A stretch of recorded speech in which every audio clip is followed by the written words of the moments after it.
Hey, we are back. I hope you guys can hear me and see me well.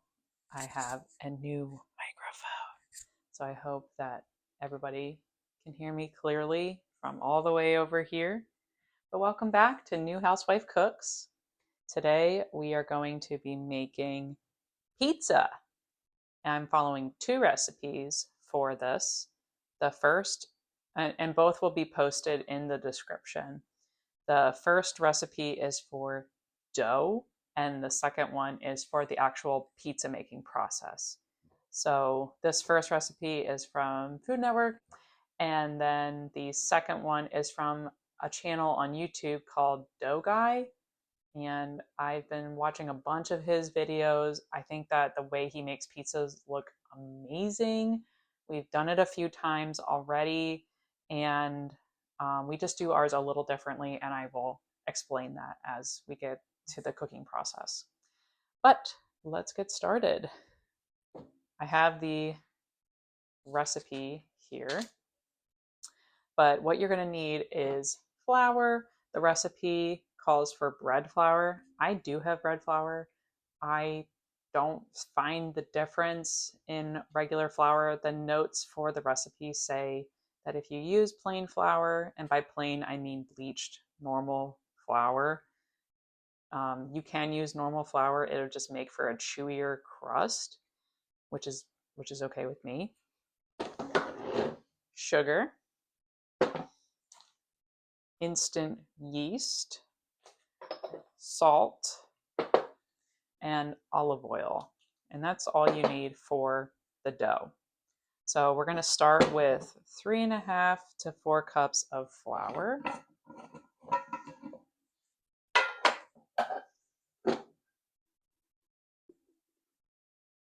We might, sorry if that was loud.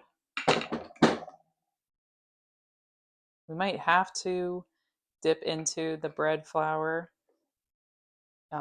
if I run out of my plain flour, but we'll see. Today we're just going to be making pepperoni pizzas, but you can use this recipe to make any kind of fancy pizza you want. I think last Friday I made like a margarita-ish pizza, and it was really good. 1.5.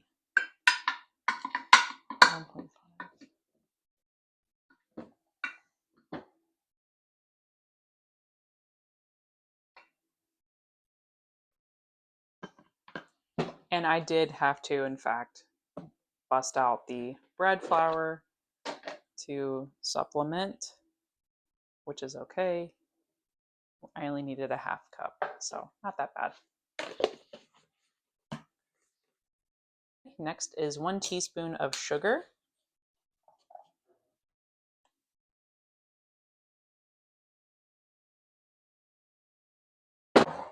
And then 1 envelope of yeast. And I want you guys to see how I wrote the word envelope. That does not say envelope. It says envelope. Envelope. Clearly I am unwell. Or at least I was unwell when I was writing this. But we need 1 envelope of yeast. And if you're wondering how much that is spoon-wise, that is 2.25 teaspoons. So I have a half teaspoon here. So half, 1, 1.5, 2.25. Okay.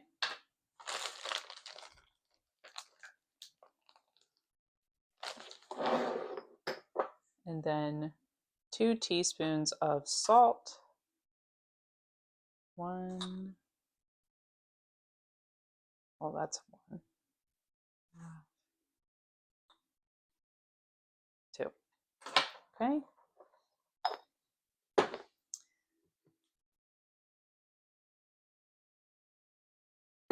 And I am closer now because This is where my stand mixer is.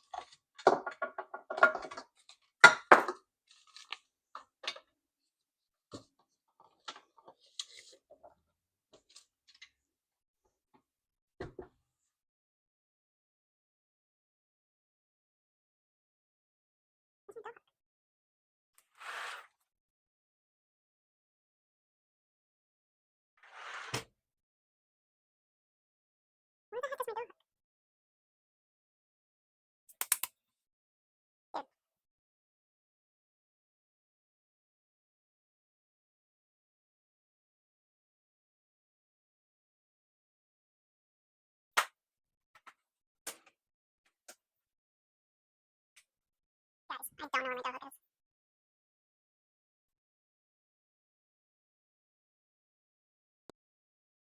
Oh my gosh. My dough hook was missing and I just found it. Gosh, that was crazy. Now that our dough hook is on, or yeah, now that it's attached, let's just mix the ingredients for 2 minutes. All right, that's good for mixing. Next you need 1.5 cups water with that is pretty hot. So right now it's at 106, 107 degrees, and you need it to be warm to help activate the yeast, I think. Science. And then just to skip a step, I'm going to add my 2 tablespoons of olive oil to my water so that way it mixes at the same time in the dough. Okay. But don't put this away because we're going to need 2 teaspoons later. So I'm going to turn this back on and then slowly add my water and oil at a little at a time. And that way it just slowly starts to incorporate. And I can already see a shaggy dough starting to form.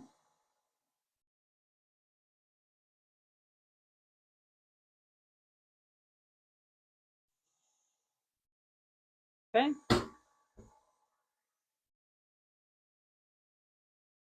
This is what it looks like inside of the bowl. So I'm going to let that go for maybe a minute and get it to become, and I'm also going to turn up the speed to get it to become a firmer dough. All right.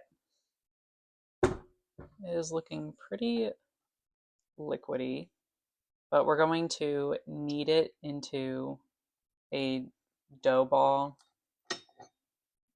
and help it create some tension and some gluten and all that good bread stuff. Okay.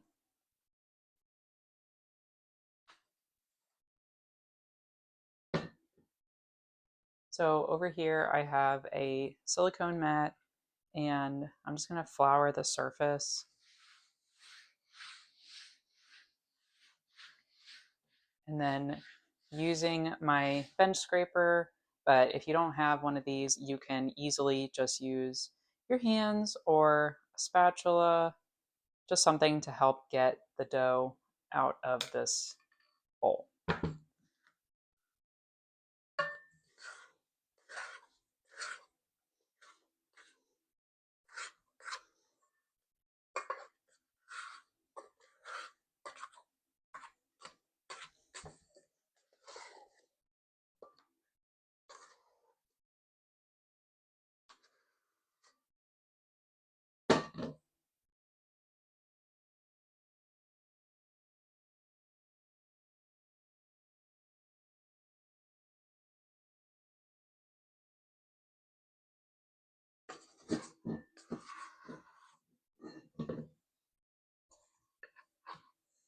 I don't remember if it was this sticky last time we made pizza.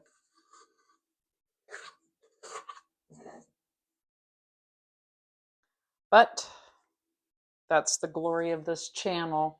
is we just kind of learn together. All right, put that here. Here's all of our dough. I can tell you right now, we're going to use a lot of flour and just kind of start working it together.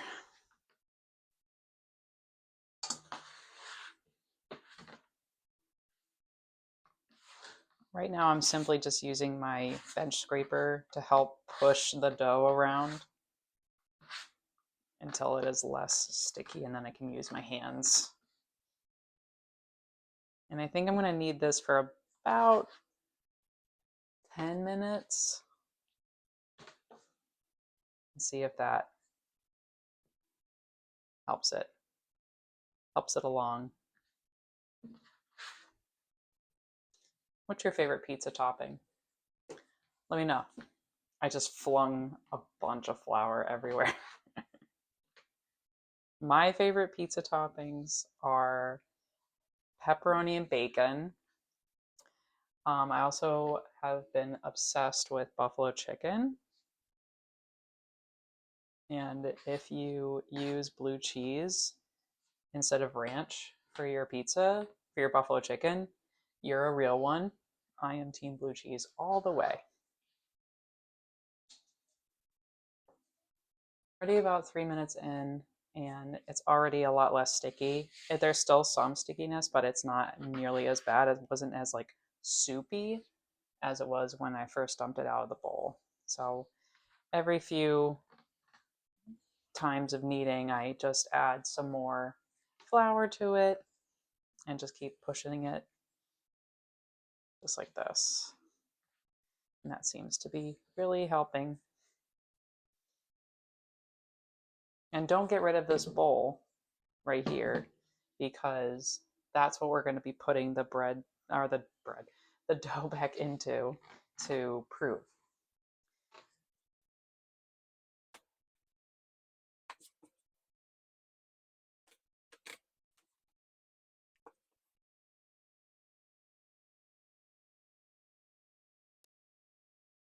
I think we're almost done. I'm happy with how it feels right now. It's like firmer. There's like a good strength to it. So, all right, I'm going to stop there. I don't want to over mix it or overwork it and get it to be like too gummy maybe or chewy. So that's how our dough is looking as of right now. You can see it just like that. So definitely pleased with how that looks. So after the kneading is finished, we're going to use our olive oil, and I'm just spraying down the bottom and the sides with the olive oil. If you don't have an olive oil spritzer like this, that's okay. Just get 2 teaspoons of olive oil and just use it to just brush the sides. So if I didn't have this tool, I would probably be just using my hands and just lubing the sides. And then you just plop your dough into the bowl. So it looks like that. And then we're going to cover it with a towel and let it rest for 1 hour until it doubles in size. Editing Jen here. This is the part of the video, it happens later on as well, that I forgot to turn on my microphone. But you can see that it has doubled in size here after an hour of sitting out on my countertop. So I am going to reflour the surface and dump out the dough. And what I'm saying at this point is that the recipe creates 2 pizzas. Like the dough itself makes 2 pizza doughs.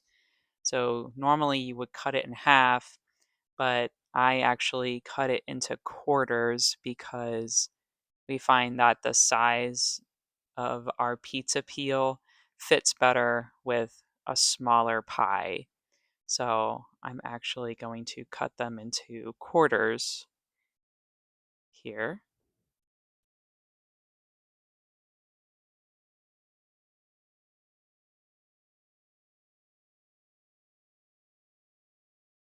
And what I'm saying here is my dough cutter that I normally use for my sourdough recipes is super helpful for cutting the dough. But if you don't have a utensil like this dough cutter, then you can use a pizza cutter or a spatula or just a regular kitchen knife to do that. So here I am rolling out the dough ball or the dough pieces to cut them into little dough balls, and I'm just creating surface tension over the dough. And I'm going to repeat this process with each of the dough pieces. There's the first one. And here is me finishing up on the fourth piece of pizza dough. And these 4 dough balls are just going to rest on the silicone mat for 10 minutes. And I'm going to put my dishcloth over them so that they don't form like a crust from the air. Okay, we are back. I had to let them rise for longer than 10 minutes because I forgot that I had a meeting. So let's get started on the second recipe. So what I'm going to do is pull apart.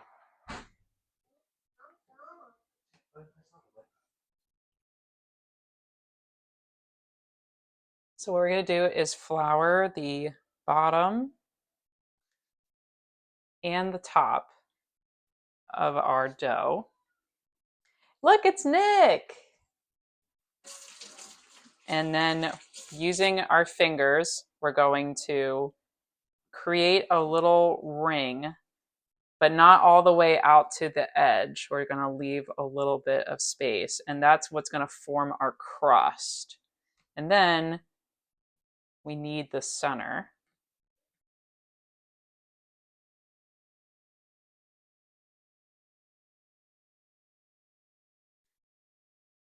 And then we pick it up and flip it over, and we're going to do the same exact thing on this side.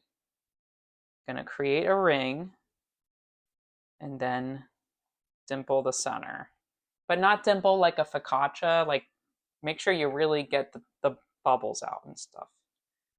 And then from here, we turn into a true pizzeria, and you can toss it. Oh my gosh. That was crazy. Okay, I'm not going to do that.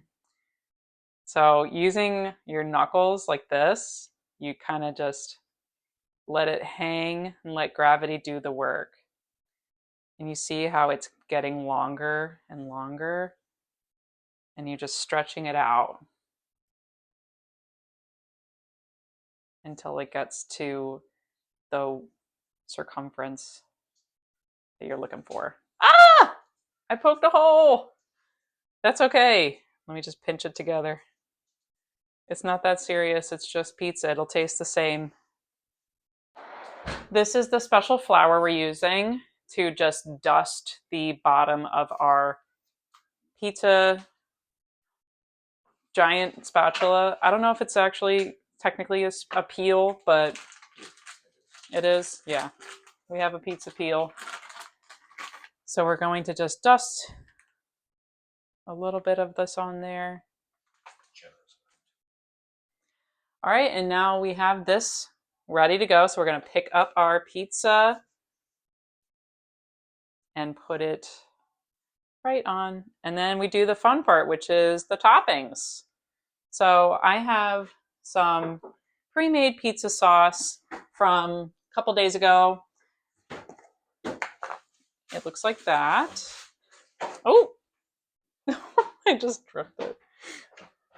I have some pre-shredded mozzarella cheese from a couple days ago and some pepperoni.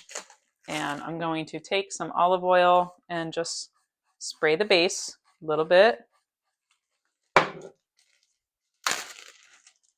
And then with our sauce, I'm going to not cover the whole thing. It's just going to be little dollops of sauce.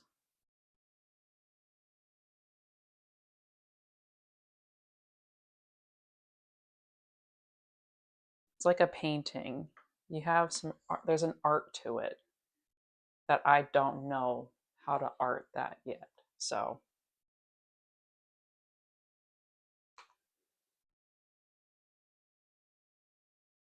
all right, that's good. So that's our sauce. And then we're going to take our cheese and give it a nice even coating.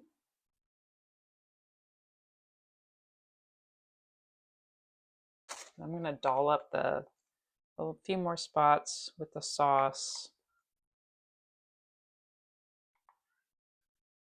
Okay. Cool. Then we have our pepperoni.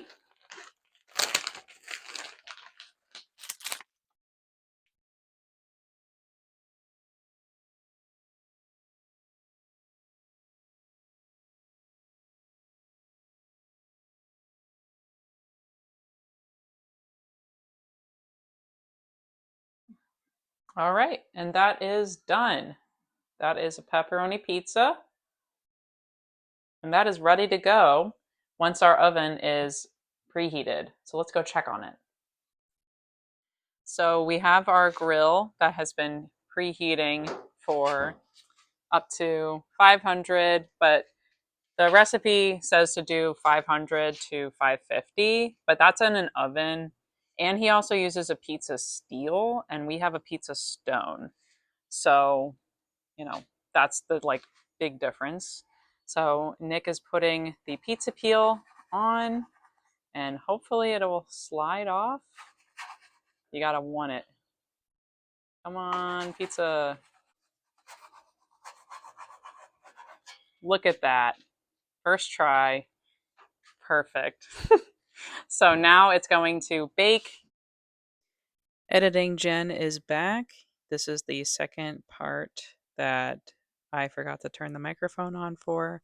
But we ended up baking this pizza for about 8.5 minutes on the grill. So this is when we decided that the pizza looked cooked enough. And Nick is flipping the pizza up so that we can see the bottom. You can clearly see that it is well done. And I am just grabbing the pan here. And we're just moving this beautiful pepperoni pizza onto the pan. Oh my gosh, just rewatching this is making me want to eat it all over again. I just love it so much. And of course, I forgot to turn on the mic for the last part of this video, but here I am showing the final product of the pizza. Once I brought it back inside, I actually added Parmigiano Reggiano cheese on top of the pizza just to give it that extra kick of flavor. And I waited about 5 minutes for it to cool before I cut into it. So this is me cutting into it. I don't know if you guys knew, but one of my previous jobs when I was in college was I worked at a pizza shop. So I consider myself a professional pizza cutter. Thank you very much. And here I cut myself a small slice from the personal pizza. That looks so good. And when I take a bite, it is seriously like restaurant quality. I love it so, so much. I will absolutely make all my pizzas this way from now on. I really hope you guys enjoyed this video. Please let me know if you have any questions or comments, leave them down below. And let me know what other kind of recipes you'd love to see from us. Thank you, and you have a great day. Bye.